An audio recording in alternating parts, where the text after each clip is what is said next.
just a bit slow. Didn't want to click. Hello, how are you? Right, finally happening. Yeah, welcome. And it's your first time. The first time when we mucked you around. It wasn't ideal, was it? Oh, it's all good. But we got you there. It's lovely to meet you. It's so great to see you releasing this current single. But I really want to say I love how you've done your artwork because it fits lovely on our page. You can just see your name there behind us. It's worked very well. Yeah, awesome. Yeah, I think I can see it. Yeah, beautiful. Yeah, I've got a great photographer. Do you design? Do you have a bit of a say in your artwork and things? Do you do it all? Have a bit of a... Yeah, look, I had to come up with the concept. I think, you know, when I was throwing ideas out there, I think we just kind of agreed that you know, a cafe seemed the most logical choice, considering the song is heavily centered around, you know, obviously drinking. So we figured it made the most sense, and, you know, we're able to find a decent place out close to where I am that was kind of a bit retro in style and kind of dug the vibe. And yeah, kind of took the space over for about an hour or two from the poor cafe owners. But the White Rose Cafe tomorrow. If you ever in tomorrow, make sure you go and say hello. Make sure you go say hi. Tell them where you've seen it. Tell them where you heard about the cafe. Now, we have a bit of a tradition here because it's your first time, and we always like to sort of roll back to learn a bit about your musical background and why you went into music and how it sort of brought you to the current times of releasing music now. Look, it's been a long journey. Yeah, look, it's where to start. So yeah, the journey for me it's been a long time coming. Obviously, getting to this point, I'm 30, and you know, I was doing a lot in my early to late teens, early 20s even. You know, obviously, I went into Star Maker about 10 years ago now, the year that Kaylee Bell won it. So I was up again, and Christy Lamb was in the same year that I was also in it. So you know, stiff competition. Yes, very hard. Yeah, and I think in people's eyes, I kind of just, you know, fell over a cliff or something, fell off a cliff. I think what it was for me is I'd grown up in a, you know, tough environment. You know, it was kind of my skin was thickened as a result, but it also brought about a lot of things that I had to really, you know, address early in adulthood. And I think for me, I just what I lacked at that stage of my life was a really solid and stable foundation. So I spent most of my 20s building that with my you know, wife, 14 years, and we've got 2 beautiful children now. We were lucky enough to purchase our home about 5-6 years ago. But prior to that, you know, I'm like the first, you know, kid in my family to, like in my immediate family to purchase a home, you know. So even that is just a massive thing for me. Growing up in out of home care, in and out, kind of between the ages of 1 and 5, and then you know, in housing commission with my mother for the vast majority of my childhood thereafter. So I think in order for me to really succeed in life, I had to get some things you know, addressed. I think that was just creating a bit of a foundation for myself after having years of kind of turmoil and instability. So that's a little bit of my journey. But you know, I've always been singing. I've kept kind of into the scene with weddings, corporate gigs, pubs, clubs, you know, all that sort of gist. But I wasn't releasing my own music, which is probably my biggest regret. Yeah, but it's allowed you also time to, I guess, feel your way, know where you fit in musically as well, and it's probably given you stories to write about, you know, getting your life to that level and getting some life experience behind you. It's got to have absolutely. Yeah, I mean, you got to have something to write about, you know. So I think I've definitely got a lot that I could draw on. I actually find it really difficult to draw on some of those darker times. I think I've set a lot of barriers up, you know, a lot of walls really that I've placed up throughout the years, I think, to protect me from a lot of that I haven't really, probably should go and see a counsellor. But in saying that, that's what a songbook's for. Well, and you know, I think writing is probably a form of counselling. It absolutely is. But you know, for the second half of my life, I've had a, you know, great time. You know, my wife and I, we've been together for a very long time, and she's been my one kind of constant in my life, and a lot of my writing seems to be centered around her at the moment for that reason. I think it just comes easily, you know. And you know, Drink You Up is probably the first song I've written in a while by myself. And it centers around my wife. So you know, I'm very proud of this song, and that's kind of why I chose it as my, you know, first release. Yes. Yeah. And I think that's really important too, because a lot of musicians, like it's a hard life in the music industry, let alone anything else going on in life. But a lot of our really successful ones all say that they've built those foundations, they've got their family. It's not a one-person job. Writing and performing a song there's so many layers behind that, and that's part of it. So you have to set that up for yourself to be able to, you know, have the strength to keep going with it. And that's what you've done. You've set out and built it and are ready to go.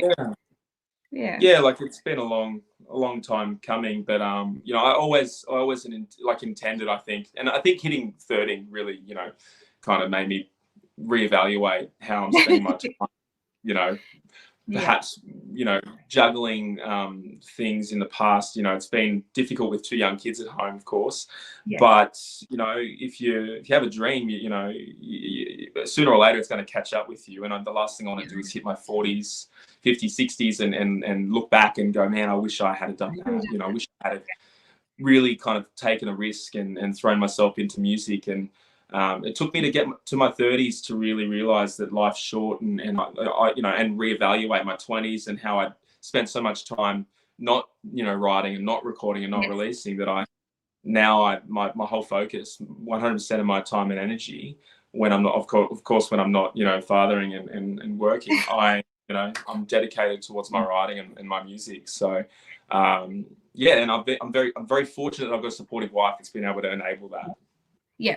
And was there a reason that you sort of gone down the country music path? Is that just where you felt like it knew you best and you felt comfortable? What's your influences? Well, I grew up, you know, immersed in country. I was lucky enough, you know, to have family that, you know, was singing country and playing country. I, you know, would listen to Slim Dusty and Garth Brooks and Alan Jackson and, you know, all the you know, country heroes.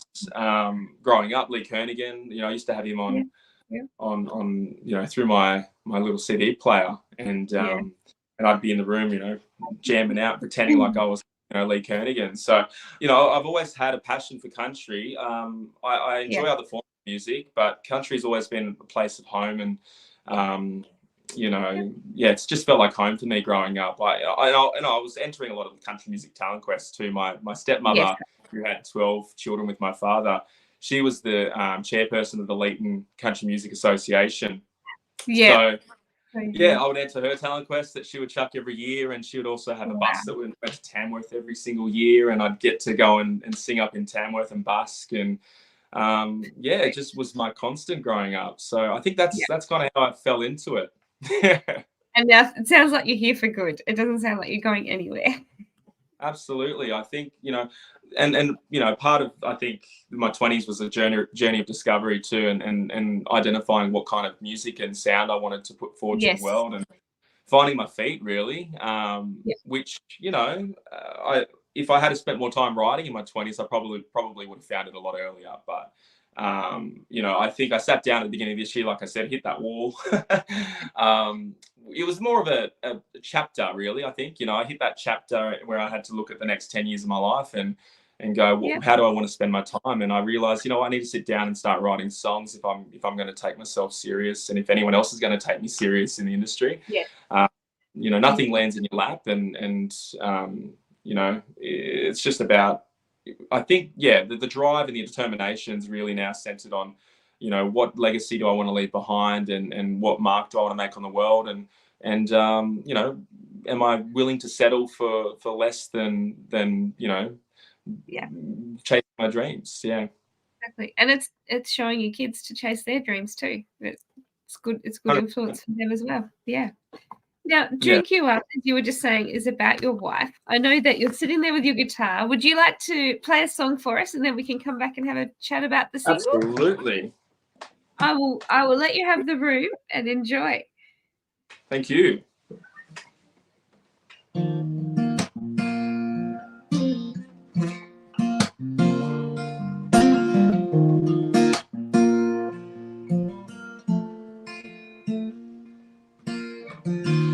Just my first hit of coffee in the morning, first sip of whiskey in the evening. Baby, your taste gives me something to believe.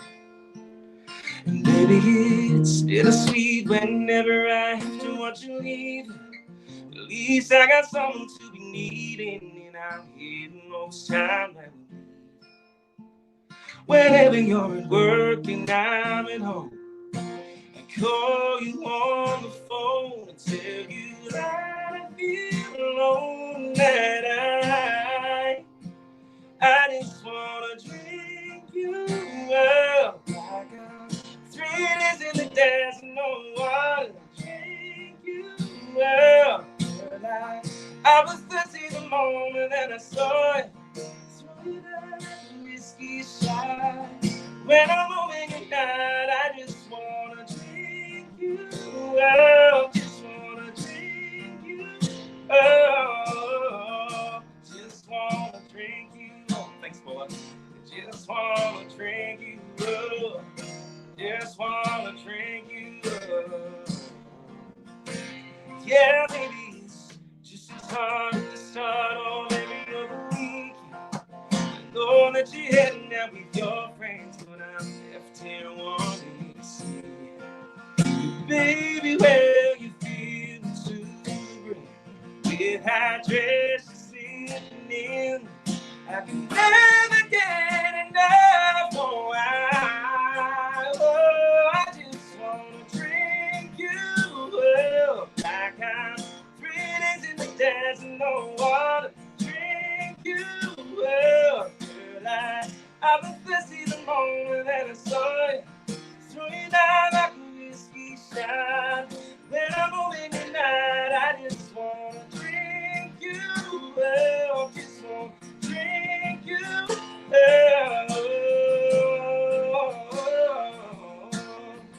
I just wanna drink you.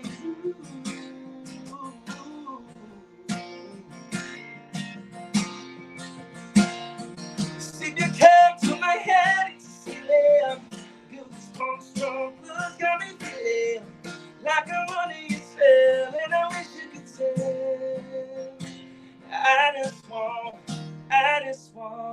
I just wanna drink you up. Like I'm 3 days in the desert, no water. Drink you up. I've been thirsty the moment that I saw you. Throw you down like a whiskey shot. When I'm moving at night, I just wanna drink you up. Just wanna drink you. Just wanna drink you up. I just wanna drink you. I just wanna drink you up.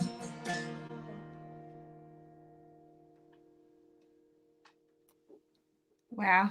There's so many people commenting and saying how they love this song. I saw them popping up. I was trying not to get too distracted. I was like, oh, awesome. They're enjoying it. I forgot to tell you. There was one thing I forgot to tell you. People Thanks can very much, guys. comment and they can ask questions or tell you what they're thinking of the song. But I can see why you've chosen this single to release now. It is a beautiful song.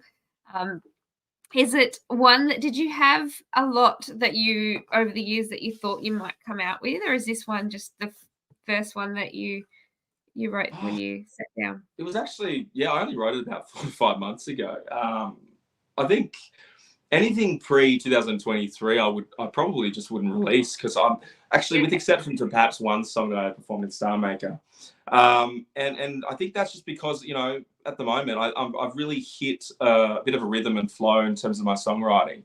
And the stuff that I was writing pre-2023 is just slightly different in terms of sound and I think quality as well. So, a lot of the songs that will feature in my, upcoming EP next year are songs that I've written pretty much in, within the space of 6 months, which I'm pretty proud of. And I'm doing a lot of co-writes with a lot of fantastic artists. A guy that I've really clicked with is Robbie Mortimer, who's also obviously doing some great things as well. So, we've been doing a lot of songwriting sessions together, and that's just that, and that's got me into a bit of a flow of songwriting and kind of, really force myself to remain kind of consistent with it, you know, just by getting in the room with various artists and getting, you know, pen to paper, and regardless of what you kind of, you know, finish with. So yeah, it's just that discipline, I think, and that's only recent for me, getting that discipline. It's good though. It's so good to hear some new stuff coming through, and I think it's funny because you hear artists that write for a long time before they're ready to release, and it's a bit like you've just said. You just suddenly find it, and you find what's right for you, and once you've hit that, you just keep going. And that's what it sounds like you've done. And it sounds, I know you've got some more music there waiting to release. As you said, you've got an EP coming next year. What are your plans musically? Are you going to try and get out on the road a little bit? I know, because we're so close to the end of the year now, it's a bit hard to just sort of say what's ready, what's for the rest of the year. But what are your plans musically in the next 12 months? So, well, like I just mentioned, obviously releasing an EP is massive, a massive goal for me. So, you know, my plan is to get that out by June, July, and then to follow that with a tour along the East Coast, and to get also along to as many festivals as I can. So, you know, putting in submissions to festivals and hoping for the best. But also, you know, you'll see me at Tamworth if you're there. So make sure you come and say hello. I'll be performing at a few different spots, and I'll also be playing a few different shows. So I can't really, you know, obviously announce those dates yet, but they'll be coming soon. So make sure you know, if you're not yet following me on my socials, make sure you do so, because I've got a lot of shows that I'll be playing. And on top of that, obviously releasing more singles ahead of the EP. So getting another song out soon, and giving people some more songs to listen to and kind of become acquainted with before they, you know, decide to come and watch me in person. Yes, I can't wait to see you in person. It feels like an awful long time since I have. So, and yeah, it's just lovely to see you back out and doing some things. It sounds like the next 12 months are just going to go so quick for you. It's a huge lots of plans. Well, you know, I set out at the beginning of the year to release a song by the end of this year, and you know, I've achieved that. So, like, I'm like, to say I'm proud of myself is an understatement, but really, like, it further motivates me, because I realize that, you know what, once I put my mind to something and I've actually achieved it, which has happened with the release of my first song, it opens up so many, you know, it opens up a whole realm of opportunities and possibilities for me. And you know, I've kind of looked at, you know, I've looked at my next 12 months and gone, well, why can't I, you know, achieve this, and this? You know, what's stopping me? I'm just, you know, just setting my mind to it and achieving it. So that's what I intend to do. And I know your kids are only small, but have they had a bit of reaction when they hear you singing and hear you doing this sort of thing?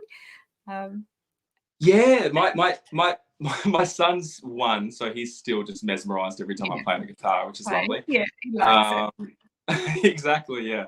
My daughter's 4, so she's a bit more, you know, aware and alert, and she loves my songs, but depending on the day, you know, the mood that she's in, as to whether or not she actually does like my song or not. But yeah, typically when we get in the car, she'll ask to listen to Daddy's song, which is pretty cool. So, you know, that would be very cool, actually. Yeah, seeing that, and then when they get to see you on stage, and as they grow, they get to see you. It's such a fun thing for them and for you. My dream would be for my daughter to one day be doing what I'm doing. Yeah, absolutely. That'd be, you know, I'd be such a proud dad. But, you know, in saying that, if she goes in, you know, another direction, then so be it. But yeah, absolutely. I think it doesn't matter what they do as long as they're enjoying it and you're proud of it. Yeah, that's right. You were saying you've done a lot of co-writes. Have you found that sort of changed and helped you get your sound a little bit too? Because I know whenever I do a write with somebody different, every time something comes out of it, you think, oh, I hadn't thought of that before, or I hadn't. Yeah, everyone has their little ways, don't they? Yeah, well put. I think everyone's process is different. You know, for me, I can say, like, for example, I'm very melody driven, so like I'll hear a hook or a melody in my head, and then I have to attach the lyrics to that. Whereas some people hear the lyrics first and then they'll write based on that. So, you know, it's been an interesting process sitting down with different people and figuring out, you know, and kind of gauging where, you know, what their approach is without kind of, you know, working against one another. I think for me, you know, I always go in there with an open mind with every songwriter that I do. and I think we settle on to who the songs, you know, who's the song, who you know, I suppose what who's the they song going to belong to, you know, Yeah. and what, you know, and tailor the writing session for whoever, you know, has decided would like to write a song. So, and I found that's really helpful and actually really important to set that boundary right from the start. Otherwise, you kind of, you're wondering a bit lost, and then you don't want that awkward moment at the end of the song, you know, at the end of writing the song and going, oh, well, you know, I'd like to take this, and the other person, oh, I want to take this. So you avoid all of that by setting those parameters before you start writing. So 100%. yeah, it's interesting. Definitely. It is. It's good. It's always interesting writing with somebody, and I think you always take something different away, don't you? But it's always a good experience. Tell us, where's the best place to find you and to keep up, because with your socials and new music releases, I know there's so many platforms now, but most artists have one that they sort of are more active on, one or two. What are your preferences? I try to be consistent across all. But I think Instagram is probably where I post first, and then everything else kind of flows on. I think in terms of stories, obviously, I like to chuck up a lot of stories, you know. So if you check out my Instagram stories, I suppose you'll be the most updated person. But TikTok as well. I'm across TikTok. I go under Nathan Lamont Official, and Facebook, I'm just Nathan Lamont. So it's not hard to find me at all. Yeah, like I'm trying to be more consistent. I think my Facebook and Instagram didn't get a lot of love for a lot of years. So that's another discipline that I've learned as well, is maintaining a presence online too. Because, you know, people like to know a bit more about your life and, you know, where you're from and who you're about. It's an art. It's really an art. It's a different thing in itself, isn't it? I think we're so used to in this industry, before social media and before we had those platforms, is we would hear our artists and see our artists, and you'd see them on TV occasionally. You're a very big star. But now that we have this these platforms, people like to know more about you, and I think it helps them relate to your music as well, because they feel like they know a part of you and how these songs relate to what you're doing. I think it's helped a lot of artists and in that way too. Yeah, I agree completely. And I think for me, I've got to also, I probably have to be a little bit more open as well, because I think going into this year, I think, you know, I scrubbed my Instagram. I'm like, oh, well, I'm going to take everything down, right? Like everything that doesn't relate to my music. Where I probably should have left it all up, but, you know, it's too late now. Now you've got to redo it. Exactly. So I'm probably kicking myself. Yes. Kayleen just said that she heard you on Good Morning Country this morning as well. So you've been doing the rounds with the interviews of this song. Has it been fun doing all the different interviews and press things for it? Like, I'm almost interviewed out, you know. I think I'm not joking. I've loved it, actually. The amount of radio presenters that I've got the opportunity to talk to about the song and to share, you know, in depth, you know, elements of my life with, and you know, I'm a fairly open book, so I don't mind talking about anything that relates to my life and my experience. It's been amazing. Form of therapy probably, but you know, just seeing how far wide the songs getting played now is a dream come true. Like, you know, there's no words for it, you know, and the support as well that I've received online means the absolute world. And you know, when I was a young kid growing up, I probably would have looked at my adult version of myself right now and, you know, thought that what I'm doing isn't possible. But I tell you what, you know, if there's one kid out there right now watching, you know, that feels the same way, then let me tell you right now, there's every opportunity. Yeah, absolutely.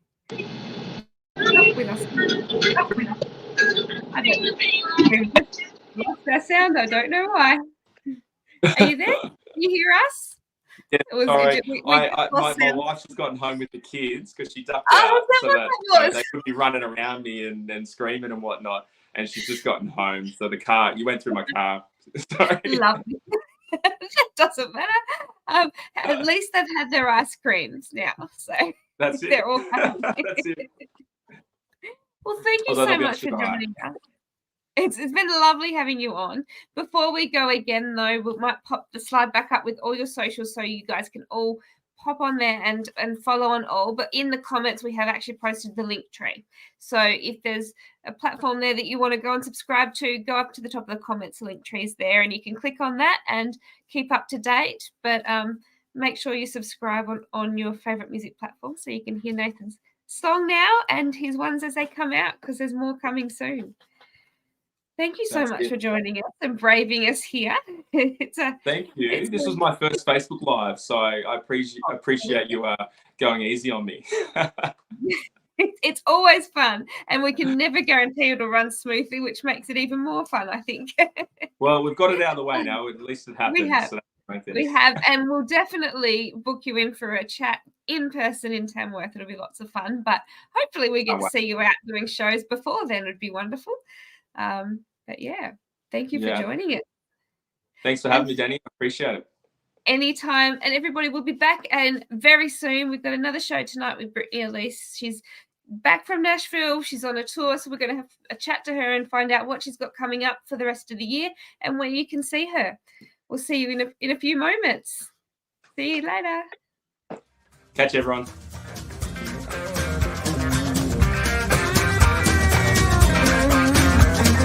Thank you for listening. We hope you've enjoyed today's program. See you next time with the latest with Country Kickback.